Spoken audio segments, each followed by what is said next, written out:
Bonjour à tous, bienvenue pour cette nouvelle vidéo avec Fabien Dupuis de Coaching Performance.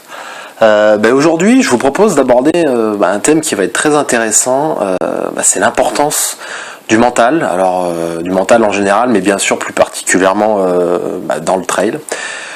Et donc pour commencer, Fabien, j'ai envie de te demander, dans ton activité, tout ce qui touche finalement au mental, comment tu accompagnes les gens sur cette partie ? Alors déjà, ta question, elle est pour moi en deux parties. Qu'est-ce qui touche au mental ? Tout. Tout, ça va de toi avec toi-même. Voilà, quels sont tes objectifs, quelles sont tes motivations. Voilà, donc il y a vraiment déjà une communication avec toi-même qui fait référence au mental. T'as toi avec tes proches, ta femme, tes enfants. Voilà, la façon dont tu communiques, ça génère déjà des dispositions pour être bien mentalement ou pas. Et puis après, il y a le mental dans la vie professionnelle ou dans la vie sportive, voilà, avec le travail en collaboration avec les autres dans une équipe de projet dans l'entreprise, mais aussi le travail mental dans la course, par rapport à tes partenaires de groupe, par rapport à tes partenaires d'entraînement, par rapport à tes adversaires. Il y a X paramètres qui font que le mental il est omniprésent. Je dirais, la vie c'est le mental en fait, c'est tout simplement, tout est mental. Voilà. Après sur ta deuxième question qui était l'importance du mental dans le trail. C'est toujours difficile de dire, je vois des fois c'est 70% dans la tête, 30% dans les jambes. Pourquoi pas ? Mais pourquoi pas 98-2 ou pourquoi pas 50-50, j'en sais rien. J'ai du mal à me prononcer là-dessus. Ce qui est sûr, c'est qu'on a du mal à dissocier la pratique sportive et l'engagement mental. C'est-à-dire que si t'es pas bien dans ta tête, tu seras pas bien dans ta course. Mais en même temps, si t'es pas bien dans ta course, ça t'affecte dans ta tête. Donc voilà, les deux sont liés. Et moi, dans mon coaching, je suis toujours en train d'associer les deux. Quand j'ai des gens uniquement en préparation mentale, je travaille que mentalement avec eux. Par contre, quand j'ai des gens en préparation physique, ne serait-ce que de la façon dont je leur donne la consigne de l'exercice qu'ils ont à réaliser, je suis déjà en train d'affecter ou non leur sphère mentale. Il y a des gens, si tu leur dis c'est comme ça leur plaît. Il y en a d'autres, si tu leur dis c'est comme ça, ils se mettent dans leur coquille et t'en fais plus rien de la séance. Donc si tu n'as pas des aptitudes un petit peu pour percevoir le canal de communication de la personne, son profil de personnalité, comment lui il fonctionne, t'es un super scientifique, t'es un super technicien, mais dans ton approche il manque la dimension humaine, qui est à mes yeux fondamentale. Souvent je dis la différence entre un entraîneur et un coach, c'est que l'entraîneur c'est un expert de l'activité au plan technique, ou c'est un expert de l'entraînement sur toutes les bases physiologiques. Le coach, c'est un expert de la relation humaine. Et donc il va mettre en place tout son savoir théorique sur l'aspect physiologique ou l'aspect technique, mais en l'adaptant à la personne qu'il a en face de lui. Et souvent c'est ce qui fait la différence. C'est pour ça qu'il y a un athlète qui réussit avec un coach et pas avec un autre.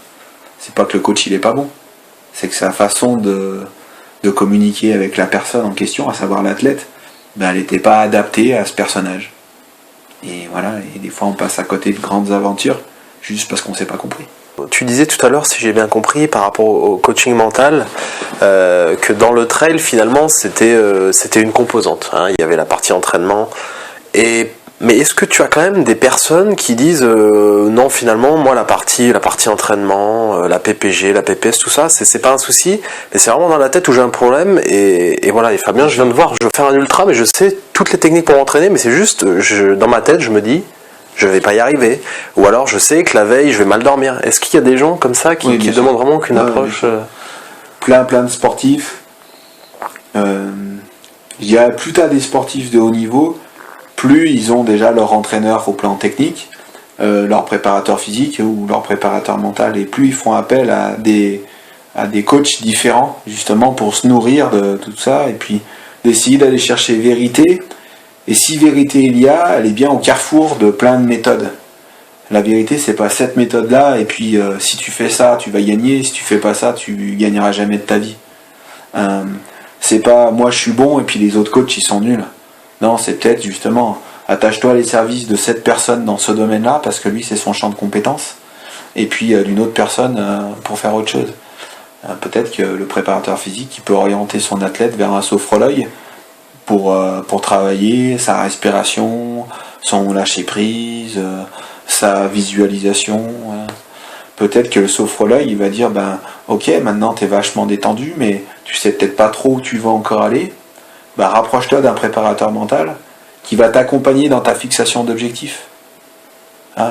Qu'est-ce que tu veux faire, quand tu veux le faire, à quel niveau tu vas arriver, voilà. Est-ce que ton projet il est écologique? Aujourd'hui il y a des gens qui viennent bonjour, je voudrais préparer le marathon de New York ou de Berlin, je fais 4h30, je veux faire 4h15. Ok. Il y a plein d'éléments du projet qui sont bien. Il y a la date, parce que le marathon de New York ou de Berlin, c'est toujours la même date, donc il suffit de se renseigner. Il y a le temps qu'on veut gagner, c'est ces 15 minutes. On sait que c'est dans le marathon, c'est bien, mais il manque des éléments. Il manque. Est-ce que finalement, il est réévaluable ton objectif? Et si jamais tu te blesses, qu'est-ce que tu peux faire? Est-ce que c'est la fin du monde ou est-ce qu'on trouve une alternative? Par exemple, tu te blesses au début de ta prépa, donc tu as moins de temps pour te préparer. Est-ce que concrètement, tu peux peut-être pas faire le marathon, mais tu peux peut-être faire le semi? Donc il y a ça qu'il faut anticiper, parce que plus tu vas étayer un petit peu les choses avec l'athlète, plus il va moins avoir cette pression qui monte, parce qu'il va se dire j'ai mon plan B en fait. Et puis après il y a la partie dans la fixation d'objectifs en termes d'écologie, c'est je veux passer de 4h30 à 4h15, ok, c'est ton choix. Combien de fois tu t'entraînes par semaine? 3 fois. Ok, super. Combien de fois tu es prêt à t'entraîner? 6. Tu passes du simple au double. Il te reste 3 ou 6 mois pour préparer ton marathon. Ok. Mais ta vie personnelle, ta vie professionnelle, qu'est-ce qu'elle te permet de faire? Le mec, s'il bosse en 2-8 par exemple, parce qu'il va pouvoir s'entraîner 6 fois, la maman qui est divorcée et qui a 2 enfants ou 3 enfants à charge, est-ce qu'elle peut aller s'entraîner 5 ou 6 fois dans la semaine, le soir, après son boulot? Je suis pas toujours sûr que ça soit très écologique. C'est-à-dire que si elle se met à fond là-dedans, ça sera au détriment aussi d'une bonne vie sociale, d'une bonne vie familiale. Donc le préparateur mental, il peut questionner l'individu pour qu'il essaye de réorienter un petit peu la répartition de ses munitions, quoi. Ouais. Tout simplement. Voilà. Ok, donc on va dire que tu as une approche où tu as quand même besoin de savoir un peu plus sur la vie des gens. Le sport, c'est une composante, mais tu as besoin de savoir quelle activité ils font, est-ce qu'ils ont des enfants, est-ce qu'ils sont mariés. C'est un équilibre global finalement que tu vas gérer dans l'approche de ton coaching. Bien sûr, dans l'approche du coaching, parce que tu vas avoir des gens qui vont avoir des postes à responsabilité, par exemple, et c'est jusqu'à où le stress les envahit et envahit leur performance sportive. À l'inverse, tu as des gens qui sont pas du tout dans la réflexion, dans leur boulot, et quand ils viennent ici, ils ont besoin que tu les coaches en les questionnant, parce que justement, eux, ils veulent faire marcher leur matière grise, ils veulent comprendre des choses. Donc déjà, tu as des profils différents. Tu as des gens qui fonctionnent vachement sur le résultat. Je vois souvent, par exemple, les commerciaux. Tu vas augmenter de tant %, tu vas gagner tant. Ils sont beaucoup sur le chiffre et sur le résultat final. Puis tu as des gens, ils sont plus sur la démarche, quel chemin on va utiliser pour arriver à l'objectif. Et ça, ces gens-là, tu les accompagnes pas pareil. Ou alors si tu fais pareil, ça va marcher qu'avec un certain profil, mais pas avec tous. T'industrialises.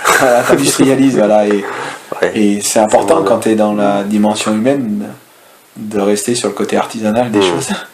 Écoute, merci pour ces infos. En tout cas, on va essayer d'appliquer tout ça. Et puis je te dis donc une bonne continuation et puis à la prochaine alors. Merci à toi. Bonne continuation. Ciao.